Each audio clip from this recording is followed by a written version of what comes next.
It was a normal Tuesday morning when the world changed forever.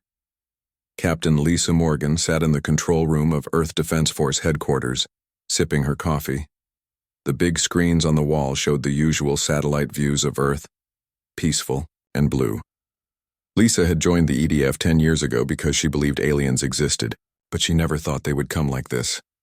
At exactly 9:14 a.m., all the alarms went off at once. Red lights flashed. People started shouting, "Captain!"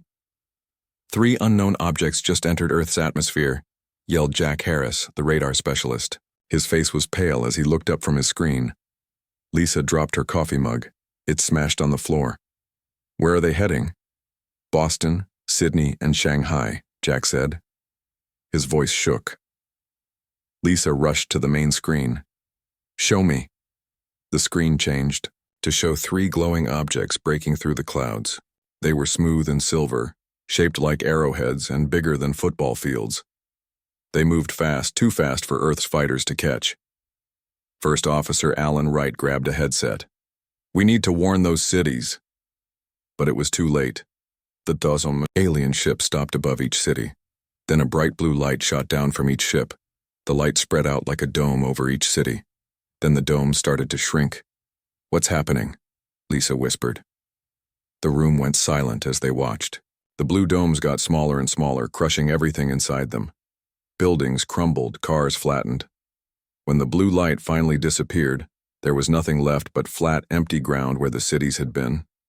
"We've lost contact with Boston, Sydney, and Shanghai," Alan said quietly. "Millions of people gone." Lisa felt sick. This wasn't first contact. This was an attack. All TV and radio signals on Earth suddenly cut off. Then a face appeared on every screen in the world. It wasn't a human face. It had gray-blue skin, large black eyes, and no nose. Its head was long and narrow. "People of Earth," the alien said in perfect English. "I am Zell Thorin, ambassador of the Galactic Council. We have been watching your planet for 53 of your years. We have decided your species is too dangerous to join the galactic community." The alien's voice was cold, like a computer. "Humans are unpredictable and violent. Our calculations show a 97.3% chance that if you develop space travel, you will cause problems for peaceful systems. The removal of your 3 cities was a demonstration. Surrender to council control or we will remove more cities." President Samantha Collins watched this message from a secret bunker deep under the White House. Her advisors sat around her, faces pale with shock. "Madam President, what do we do?" asked the Defense Secretary. Samantha stood up. Her eyes were hard. "They think they know humans. They have no idea what we're capable of when someone corners us." Over the next 3 days, more alien ships arrived. They took positions over major cities. The world's armies tried to fight back. They launched missiles and sent fighter jets. Nothing worked. The missiles exploded before reaching the ships. The jets' electronics failed when they got close. World leaders had no choice. They agreed to talk with the aliens. The Galactic Council demanded Earth give them control of all governments. They would let humans live, but under strict alien rules. Then, something unexpected happened. On the 4th day after the attack, a small alien ship crashed in a cornfield in Nebraska. Farmer Bill Peterson saw it come down while he was checking his crops. Smoke poured from the ship's engines. Bill approached carefully, carrying his shotgun. The ship's door opened with a hiss. An alien crawled out, clearly hurt. It looked like a 6-foot lizard walking on 2 legs with green scales and a long tail. "Please," the alien said in rough English. "Help me. Danger to you. Must tell." Despite his fear, Bill helped the alien to his barn and called the authorities. Within hours, the farm was surrounded by military vehicles. Dr. Richard Moore, the top scientist for military intelligence, arrived by helicopter. The alien's name was Krev. He wasn't the same kind of alien as the attackers. He was a Drell, he explained, from a planet 30 light-years away. "Galactic Council not united," Krev told Dr. Moore as medics treated his wounds. 7 species in Council. Only 3 attack Earth, the Araxians, Voth, and Zentari. My people, the Drell, voted against attack. So did Nurians and Paxori. 7th race, the Eldari, did not vote. Dr. Moore leaned forward. Why did they attack us then? Krev's yellow eyes blinked slowly. They lie about reason. Real reason is your resources. Earth has many rare metals they want. Attack was excuse to take control. How did you end up here? Asked Dr. Moore. I was scout pilot. My ship damaged in asteroid field. Emergency landing here. If Council finds me, they kill me. I betrayed them by telling truth. Dr. Moore thought quickly. So the Council isn't as united as they pretend. We can use that information. He took the news straight to President Collins. They met in the underground command center that had become the new White House. This changes everything, Samantha said after hearing about Krev. If the Council is divided, we might find allies. General Frank Peters, the Joint Chiefs Chairman, shook his head. Madam President, we have no way to leave Earth. Their ships block everything we launch. Then we need to get our hands on their technology, Samantha said. She turned to Dr. Moore. Can we learn from Krev's ship? Already working on it, Dr. Moore replied. The ship is damaged, but the main systems are intact. We might be able to reverse engineer some of it. Samantha nodded. Here's what we'll do. Publicly, we'll pretend to negotiate surrender terms. We'll ask for time to prepare our people. Meanwhile, we'll work with Krev to understand their technology and find a way to contact the Council races that oppose the attack. Lisa Morgan was called to the meeting later that day. The President gave her a new mission.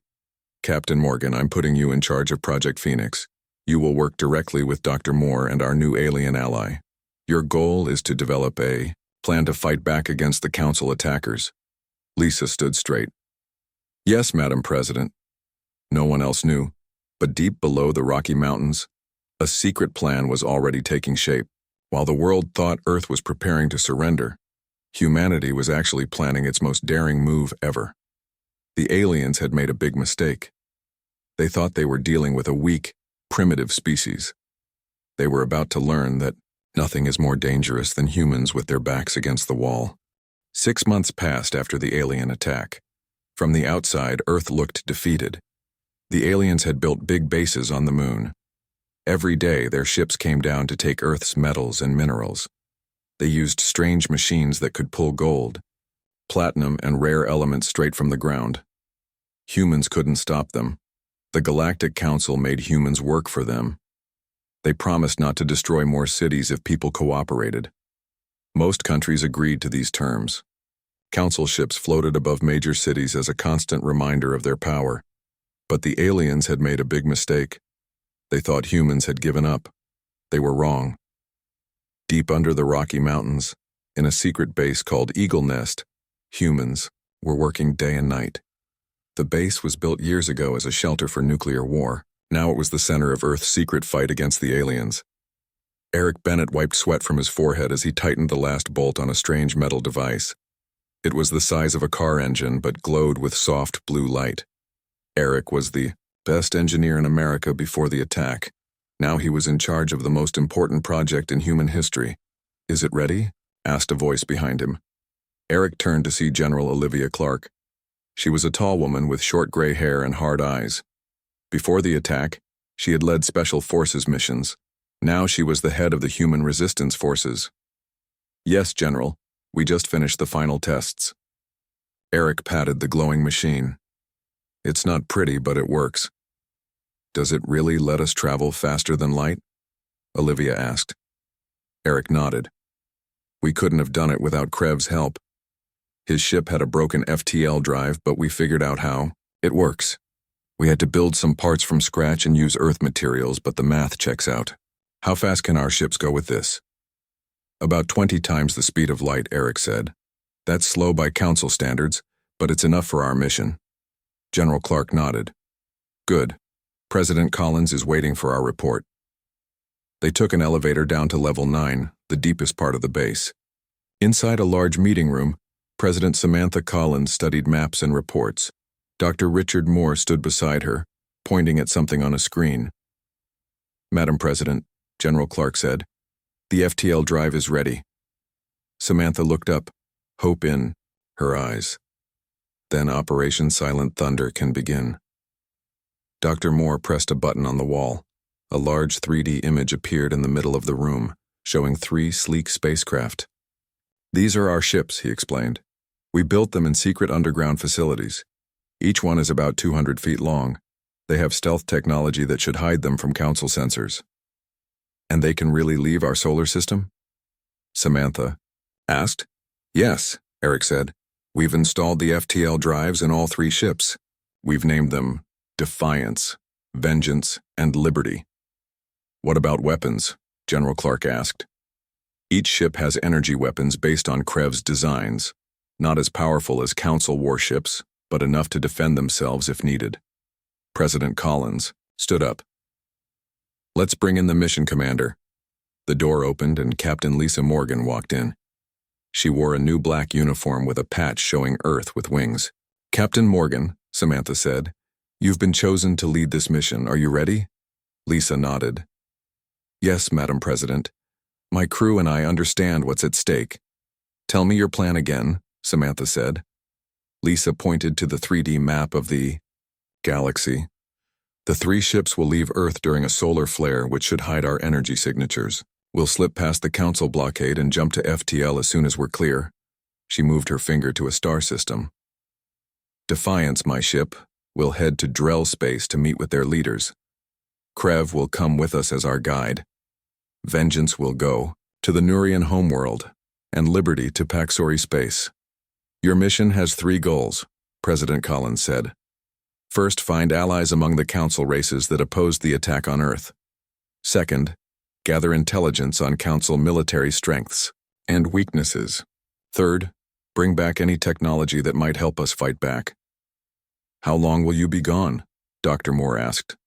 "With our FTL speed, the round trip should take about 4 months," Lisa answered. "We'll use Krev's communication codes to send encrypted messages when possible." "Who's on your crew?" General Clark asked. "I've chosen the best people we have," Lisa said. "Krev will be our navigator and cultural guide. Daniel Patterson will handle communications. He's learned 4 alien languages already.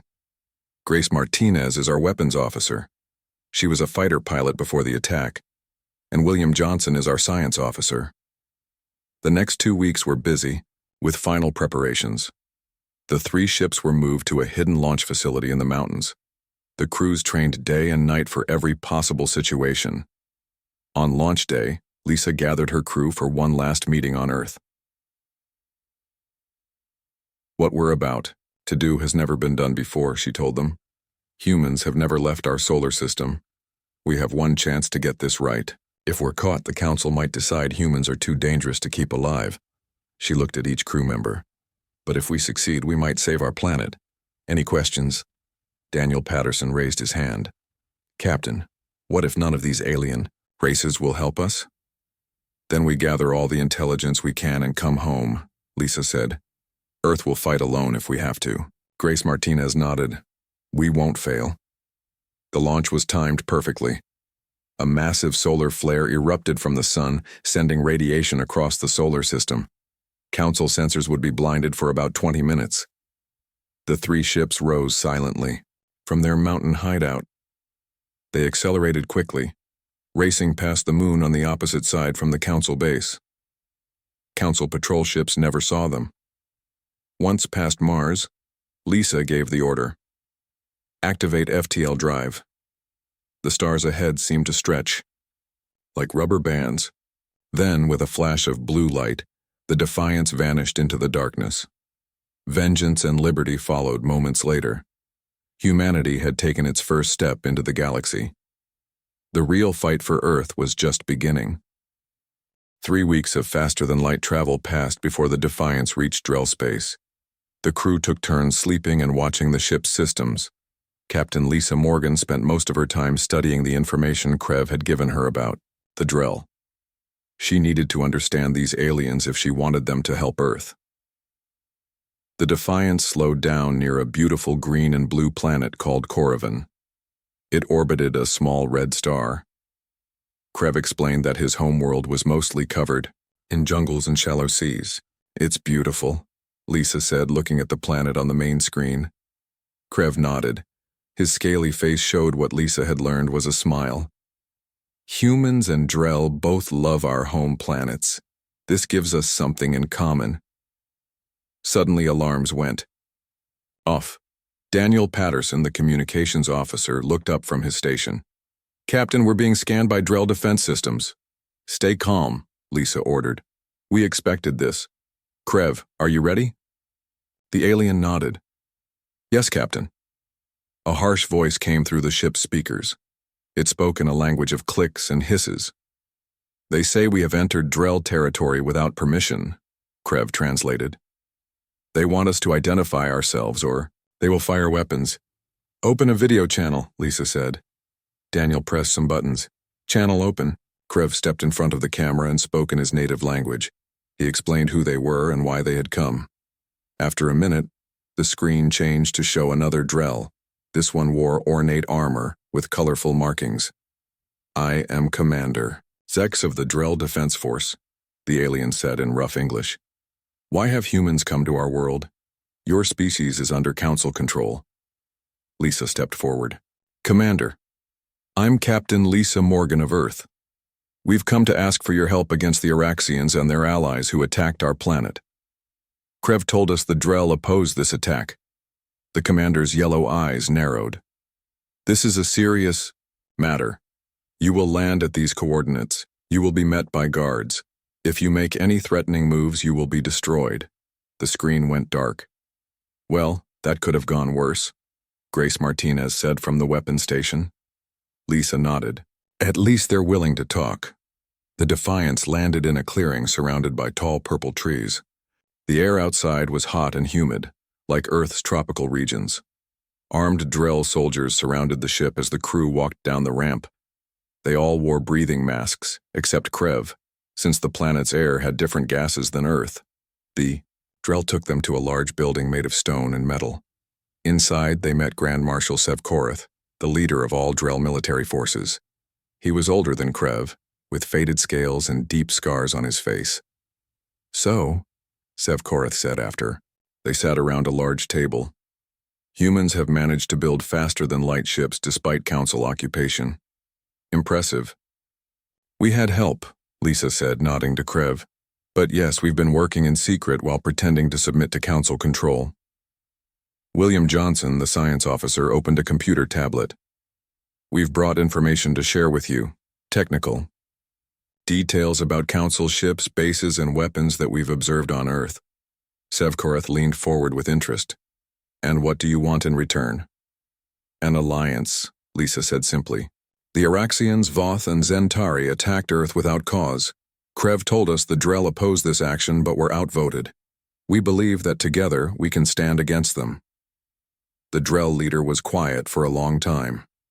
Then he said, "Things have gotten worse since the attack on your planet. The Araxians and their allies have become more aggressive. They've increased military patrols in disputed areas. They're using their success against Earth as proof that their methods work." "What about the other council races?" Lisa asked. "The Nurians and Paxori?" "They're close to leaving the council entirely," Sevkorath said. "There have been incidents. The Araxians claim they were accidents, but no one believes them."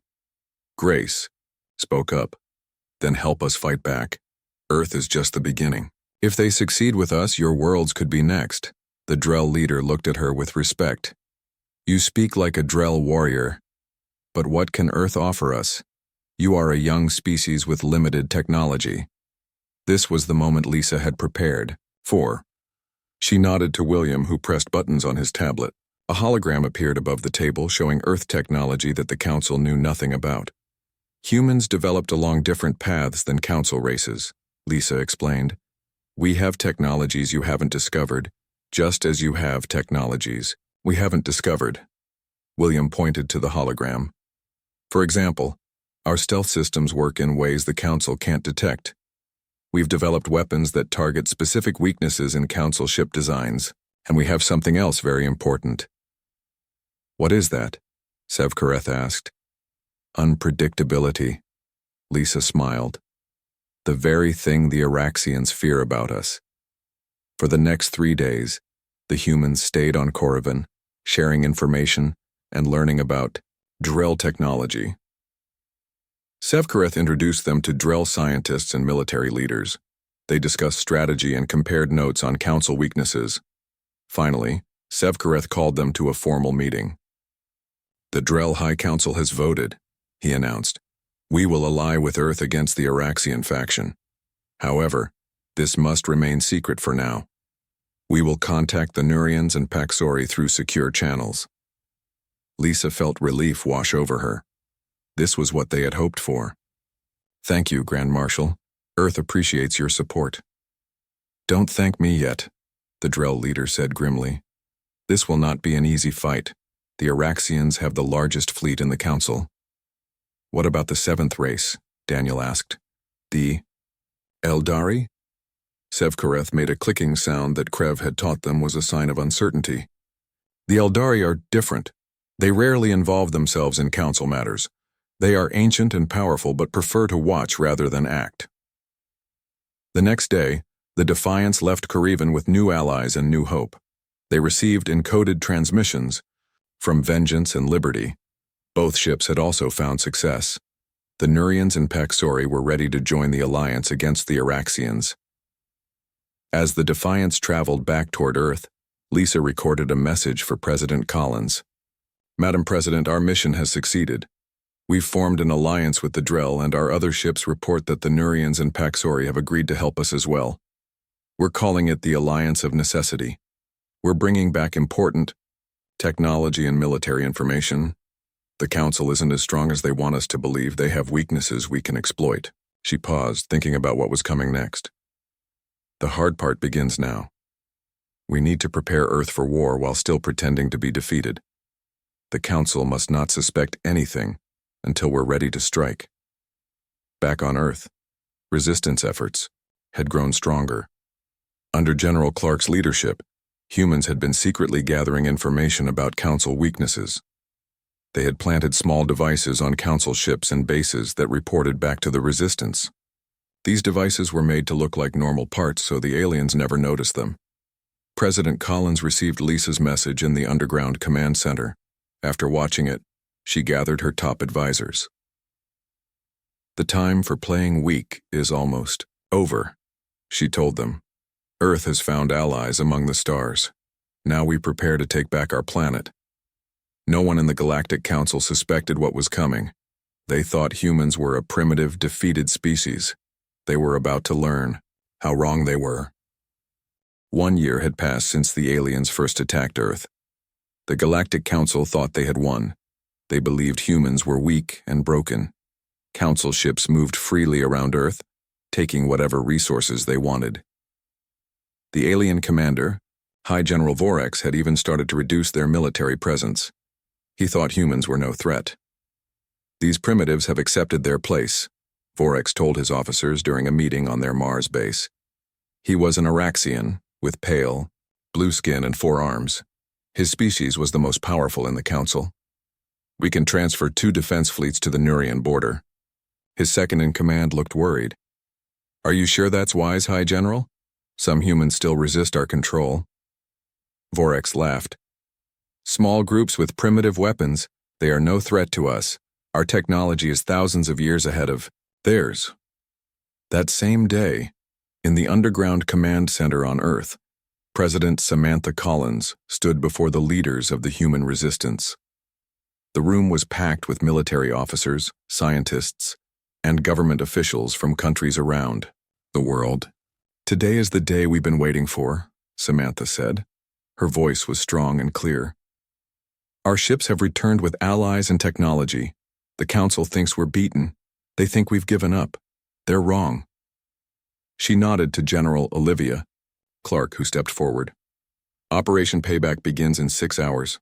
All resistance cells worldwide have received their orders. Every Council base on Earth has been infiltrated. Our allies from the Drell, Nurian, and Paxori forces will arrive exactly on schedule." Captain Lisa Morgan, now wearing the uniform of a fleet commander, pointed to a large screen showing the solar system.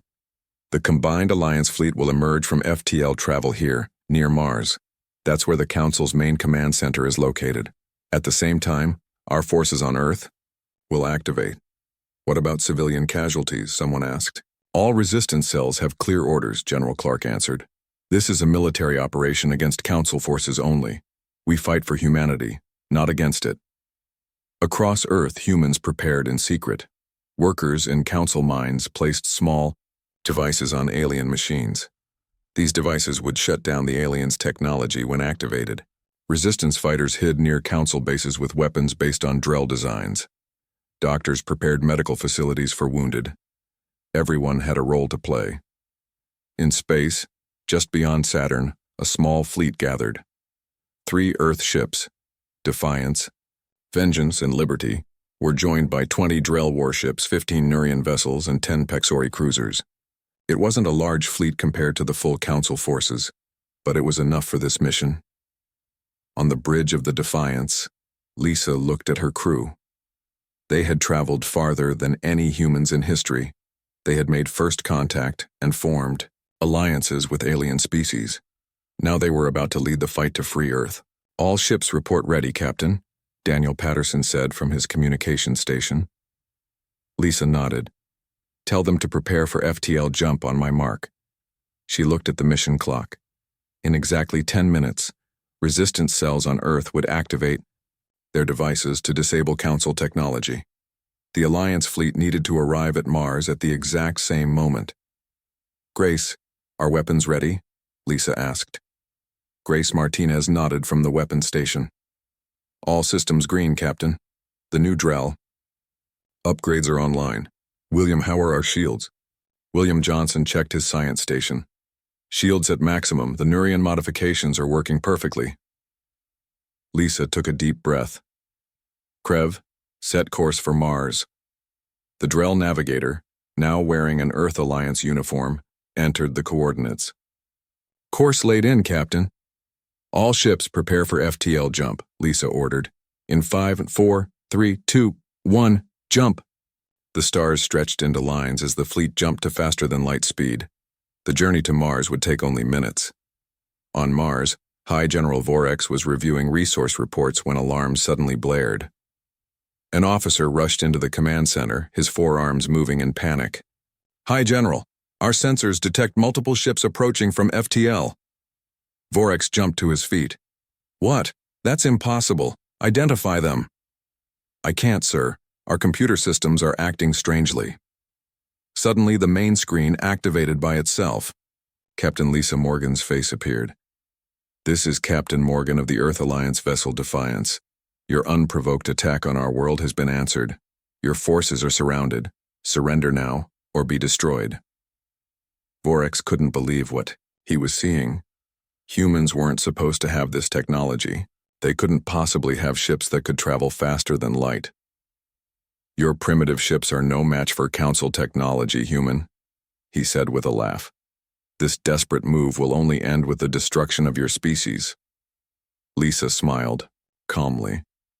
"You might want to check your shields before making threats." Just then, an aide rushed into the room. "High General, our shields are not working. All bases report the same problem. We found strange devices attached to our generators. They look like normal parts, but they're blocking power flow." On Earth, at exactly the same moment, Resistance fighters launched coordinated attacks on every Council base. The aliens found their weapons wouldn't fire. Their communication systems didn't work. Their shields were down. President Collins watched from the command center as reports came in from around the world. "Status report," she demanded. "Resistance forces have taken control of 15 Council bases already," General Clark reported. "Minimal human casualties. Council forces are surrendering in most locations." In space, the Battle of Mars was short but fierce. Council ships tried to defend their base, but without working shields, they were quickly disabled by Alliance weapons. The Defiance led the attack, targeting the main command center.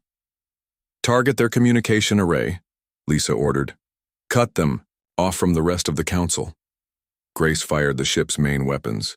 Beams of energy hit the large antenna tower on the Mars base, destroying it instantly. 3 hours later, it was over. Council forces in the solar system had surrendered or been destroyed. The few ships that escaped jumped to FTL, running back to Council space with news of the defeat.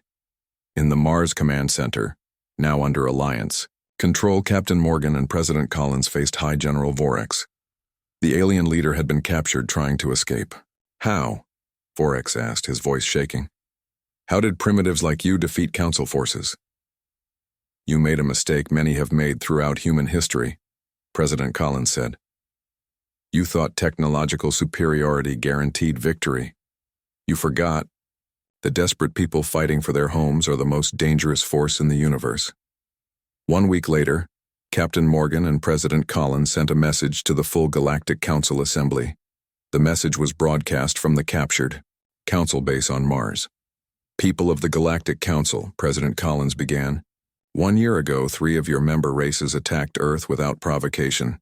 You claimed humans were dangerous and unpredictable. You were right. Captain Morgan continued. We now control all Council military installations in our solar system. We have formed alliances with the Drell, Nurians, and Paxori. Your coalition is broken. We don't want to destroy your civilizations, President Collins said. We demand 3 things. First, you will recognize Earth's independence. Second, you will pay for rebuilding our destroyed cities. Third, you will change Council rules so no 3 races can start a war without agreement from all members. The Council representatives were shocked. How had this primitive species defeated their forces? How had they developed faster than light travel while under occupation? How had they formed alliances with other Council races? In the following months, a new galactic order formed. The Galactic Council was reorganized, with Earth joining as a full member alongside its allies. The Araxians, Voth, and Zentari lost much of their power and had to pay heavy penalties.